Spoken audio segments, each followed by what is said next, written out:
সবার কাছে গ্রহণযোগ্য ব্যক্তি, এরকম মানুষদেরকে সেই আমাদের সরকারে আমরা আমন্ত্রিত করব। এবং যেরকমটা বলা হলো, নাগরিক সমাজের প্রতিনিধি, রাজনৈতিক যারা আন্দোলন, ফ্যাসিবাদ বিরোধী আন্দোলনের সাথে যুক্ত ছিল সেরকম রাজনৈতিক নেতৃত্ব, এবং যারা ছাত্র নাগরিক অভ্যুত্থান করেছে তাদের নেতৃত্বের সমন্বয়ে এই সরকারটি গঠিত হবে।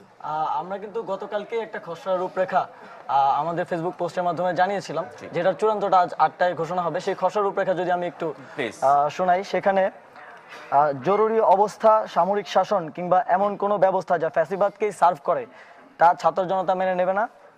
ছাত্র নাগরিক অভ্যুত্থানের নেতৃত্বই হবে অন্তর্বর্তীকালীন সরকারের মূল অংশীদার। নতুবা নতুন বাংলাদেশ গঠনে ছাত্র জনতার আশাকাঙ্ক্ষার প্রতিফলন নিশ্চিত করাই হবে তাদের দায়িত্ব। গত 16 বছরে ফ্যাসিবাদী সরকার ও এর সুবিধাভোগী ব্যতীত সুশীল সমাজ ও রাজনৈতিক নেতৃত্বের প্রতিনিধিত্ব নিশ্চিত করা হবে। অন্তর্বর্তীকালীন সরকারের প্রথম দিনেই গত 16 বছরে অন্যায়ভাবে আটককৃত রাজবন্দীদের মুক্তির আদেশ দেওয়া হবে। ফ্যাসিবাদের সময় সংগঠিত ছোট বড় সকল রাজনৈতিক হত্যাকাণ্ডের বিচার নিশ্চিত করা হবে। এই সঙ্গে কি এটাও কি আপনারা দাবি করবেন যে এই সময়টাই আপনাদের আন্দোলন চলাকালীন বেশ কিছু সরকারি রাষ্ট্রীয় স্থাপনা ভাঙচুর হয়েছে, আজকেও আমরা দেখেছি বেশ কিছু জায়গায় লুটপাট হয়েছে, বেশ কিছু সরকারি স্থাপনা, রাষ্ট্রীয় স্থাপনা, সেগুলো কি এই আন্দোলনে আপনারা সমর্থন করেন কিংবা সেগুলোর বিচারও কি আপনারা চান? আমরা বিপ্লবী ছাত্র জনতার প্রতি আহ্বান জানাচ্ছি যাতে তারা শান্তিপূর্ণভাবে ঢাকায় রাজপথে অবস্থান করে, আমাদের সরকারের বা আমাদের জায়গা থেকে চূড়ান্ত ঘোষণা না আসা পর্যন্ত তারা শান্তিপূর্ণভাবে রাজপথে অবস্থান করে, এবং যে কোনো ধরনের উস্কানি, সাম্প্রদায়িক হামলা এবং লুটতরাজকে এই ছাত্র জনতাকে রুখে দেওয়ার আহ্বান আমরা জানাচ্ছি। আমাদের রাষ্ট্রীয় সম্পদকে আমাদেরই রক্ষা করতে হবে। এই দেশ এবং এই রাষ্ট্রীয় সম্পদ এখন সব কিছুর মালিক এই দেশের জনগণ। তো সকলের প্রতি আহ্বান থাকবে যাতে এই সুযোগে কেউ লুটপাটের সুযোগ না পায়, এবং সেই জিনিসটাকে রুখে দিতে হবে, এবং ছাত্র জনতা শান্তিপূর্ণভাবে ঢাকার রাজপথে অবস্থান করবে। তার মানে আপনারা বলছেন যে রাজপথে যে বিজয়ের জন্য আপনারা শাহবাগে যাওয়ার কথা বলেছিলেন, আজকে ঢাকায় আসতে বলেছিলেন মানুষকে সারা দেশ থেকে, এবং শাহবাগ শহীদ মিনার থেকে শাহবাগ আসার কথা ছিল, সেই জায়গাগুলো এখন পূরণ হয়েছে, কিন্তু রাজপথ ছেড়ে আপনারা এখনো যাচ্ছেন না, আপনারা রাজপথে থাকছেন।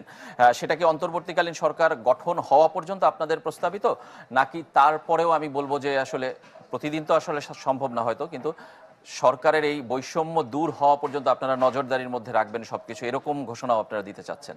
অবশ্যই আমাদের যে কমিটমেন্ট, আমরা যে প্রতিশ্রুতি জনগণের কাছে করেছি যে আমরা একটি নতুন রাজনৈতিক বন্দোবস্ত করতে চাই, সেক্ষেত্রে সংবিধান থেকে শুরু করে প্রশাসনিক কাঠামো এবং রাষ্ট্রীয় আরো যে নিপীড়নমূলক ব্যবস্থা রয়েছে যেটা ফ্যাসিবাদকে সমর্থন করেছে, নির্বাচন কমিশন বলি কিংবা অন্যান্য সংস্থাগুলো, সেই সকল কিছুর পুনর্গঠন করতে হবে। তার আগ পর্যন্ত কিন্তু, এবং সর্বশেষে একটি সুষ্ঠু নিরপেক্ষ নির্বাচনের মাধ্যমে জনপ্রতিনিধিত্ব নিশ্চিত করে গণতান্ত্রিক বাংলাদেশ উপহার দিতে হবে। তার আগ পর্যন্ত কিন্তু বিপ্লবী ছাত্র জনতাকে অবশ্যই এই সরকার বা এই কমিটমেন্টের প্রতি তাকে আস্থাশীল থাকতে হবে এবং নজরদারি রাখতে হবে। আচ্ছা, আর কেউ কিছু? আমি আমার জায়গা থেকে একটি জিনিস অ্যাড করতে চাই, আসলে যে বাংলাদেশের মানুষ যারা রয়েছেন তাদের উদ্দেশ্যে বলতে চাই, আমরা হয়তো কয়েকজন মানুষ আমাদের জায়গা থেকে শুরুটি করেছিলাম, কিন্তু তাদের উপস্থিতি যদি না থাকতো আজকের এই দিনটি কখনো আমাদের সামনে আসতো না, এটা কোনোদিনও সম্ভব ছিল না। তাই আলটিমেটলি আজকে যা হয়েছে সেটা সম্পূর্ণ আসলে ক্রেডিটটি বাংলাদেশের মানুষের। আজকে যদি যেভাবে সকালটি শুরু হয়েছিল, আমরা দেখেছি ঢাকা মেডিকেলের সামনে কি হয়েছে, চানখারপুলের সামনে কি হয়েছে, আমাদের সমন্বয়কদের দিকে তাক করে গুলি ছোড়া হয়েছে। হয়তো তাদের মধ্যে কেউ আজকে এখানে থাকতে নাও পারতেন, ভাগ্যক্রমে বেঁচে গিয়েছেন। সেই জায়গা থেকে আজকে এমন একটি দিন এই পর্যায়ে আমরা রয়েছি, এটি শুধুমাত্র সম্ভব হয়েছে বাংলাদেশের আপামর জনতা তাদের প্রাণের দাবিতে এই ফ্যাসিবাদ উৎখাত করার জন্য যখন রাস্তায় নেমে এসেছে। এজন্য আমরা আমাদের সর্বোচ্চটুকু দিয়ে এই ক্রেডিটটি তাদেরকে দিতে চাই, এবং তাদেরকে বলতে চাই শুধুমাত্র এটি শুরু হয়েছে, এটি বাস্তবায়ন করার জন্য তাদের সবচেয়ে বড় ভূমিকাটি পালন করতে হবে। কারণ কোনোদিন একাই 10 জন 20 জন মিলে একটি রাষ্ট্রকে সামনের দিকে এগিয়ে নিয়ে যাওয়া যায় না। প্রত্যেকটি মানুষকে তার নিজের জায়গা থেকে সর্বোচ্চ চেষ্টাটি করতে হবে, অন্যায়ের প্রতিবাদ করতে হবে। আমরা হাসনাত আব্দুল্লাহর কাছেও জানতে চাই, এখানে একটা প্রশ্ন প্রথমে, যে কে সবার আগে প্রথম যেদিন আন্দোলন শুরু হয়েছিল সেদিন কে ছিলেন সবার আগে? সে আচ্ছা, আজকে আমি এটা বলছিলাম যে ঢাকা বিশ্ববিদ্যালয়ের আমরা মসজিদের মানে সেন্ট্রাল লাইব্রেরির পাশে যে আমাদের যে সোশ্যাল সায়েন্সের একটা বিল্ডিং রয়েছে, সোশ্যাল সায়েন্স এবং সেন্ট্রাল লাইব্রেরি বিল্ডিং এর মাঝে একটা বসার একটা জায়গা করা হয়েছে। ওই বসার জায়গাতে প্রথম যে হাসিব, এখানে হাসিব রয়েছে, সর্বপ্রথম দিন হাসিব যখন 5 জুন এটা দেওয়া হয়, হাসিব তখন লাইব্রেরির ভিতর থেকে সবাইকে নিয়ে এসে একটা ইনস্ট্যান্ট একটা প্রতিবাদ করে, তারপরের দিন এসে এই যে হাসিব তারপরে হচ্ছে ওই যে মুয়াজ্জামরা ছিল তারা হচ্ছে প্রতিবাদটা জানায়। আজকে এই জায়গায় দাঁড়িয়ে আমরা এমন একটি বাংলাদেশের স্বপ্ন দেখি। দেখেন আজকে এই বাংলাদেশে রাজনীতি, এই যে সবাই মানুষগুলো চলে আসছে, সবাই বলে মত প্রকাশের স্বাধীনতা চায়, কিন্তু আমি বলতে চাই আমি এমন একটি বাংলাদেশের স্বপ্নের জন্য আন্দোলনটি করেছি, আমি দ্বিমত প্রকাশের স্বাধীনতা চাই। অর্থাৎ প্রত্যেকটা নাগরিক যেন সে দ্বিমত প্রকাশ করতে পারে, ভোটের অধিকার নিশ্চিত করতে পারে। আচ্ছা, তার মানে সেদিন ছিলেন হাসিব। হাসিবের কাছ থেকে একটু শুনতে চাই। হাসিব, সেদিনের অভিজ্ঞতাটা কি একটু বলবেন যে আপনি কি সন্তুষ্ট? আপনারা যে আন্দোলন শুরু করেছেন সেটা তো এখন অনেক বড় আকার ধারণ করেছে। দেখুন, আমি যেটা বলতে চাই সেটা হচ্ছে যে এই আন্দোলনটা কিন্তু আমরা ইচ্ছা করে আসলে শুরু করিনি।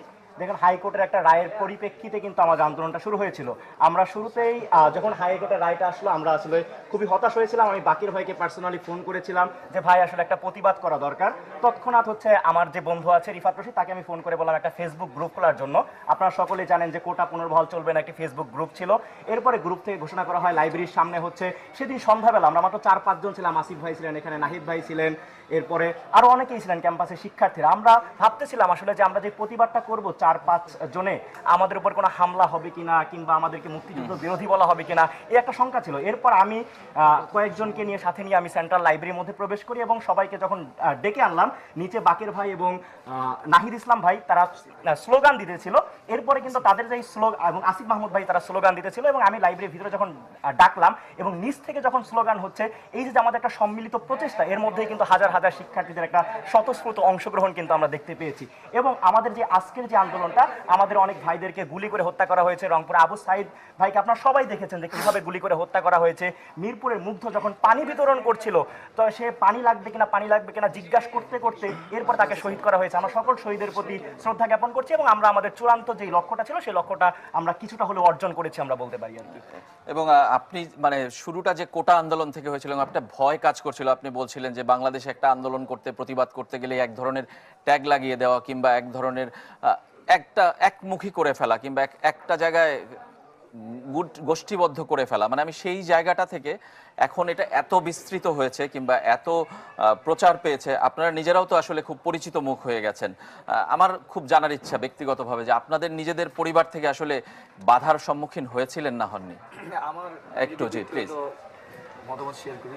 যখন আমি আন্দোলন শুরু করি, একদম শুরু থেকে আমি আসিফ ভাই, নাহিদ ভাই ছিলাম, আমরা লাইব্রেরির সামনে থেকে আন্দোলনটা শুরু করি। তো তার পরবর্তী থেকে যখন আমার ফ্যামিলি জিনিসটা জানে, তারা প্রতি মুহূর্তে আমাকে সাপোর্ট দিয়ে যায়, যেহেতু এটা একটা ন্যায্য দাবি ছিল এবং আমরা যে জিনিসগুলো করছিলাম আপনারা দেখেছেন, আমরা খুবই শান্তিপূর্ণভাবে আন্দোলন চলমান রেখেছিলাম। তো প্রতিনিয়ত আমি আমার পরিবার থেকে সাপোর্ট পেয়েছি, আমার প্রতিবেশী, আমার বন্ধু যারাই পরিচিত সবাই আমাদেরকে সহযোগিতা করেছে। এবং আজকের যে আন্দোলন, এক দফা দাবিতে আমাদের যে আন্দোলন চলেছিল, সেখানেও আমার পরিবার সহ সারা দেশের মানুষ আমি মনে করছি আমাদের সেই সাপোর্ট দিয়েছিল। এবং আপনাদের তো ঝুঁকিও ছিল। আপনারা উদাহরণ দিলেন মুগ্ধর, আবু সাইদের, এরকম শত শত মানুষ মারা গেছে বাংলাদেশে। বাংলাদেশের ইতিহাসে এমন আন্দোলনে এত বেশি মানুষের প্রাণহানি আমরা কখনোই, গুম করা হয়েছে, নির্যাতন করা হয়েছে, আটকে রাখা হয়েছে। তো এই সবার আসলে স্যাক্রিফাইস, আত্মত্যাগের মধ্য দিয়ে এই আন্দোলন।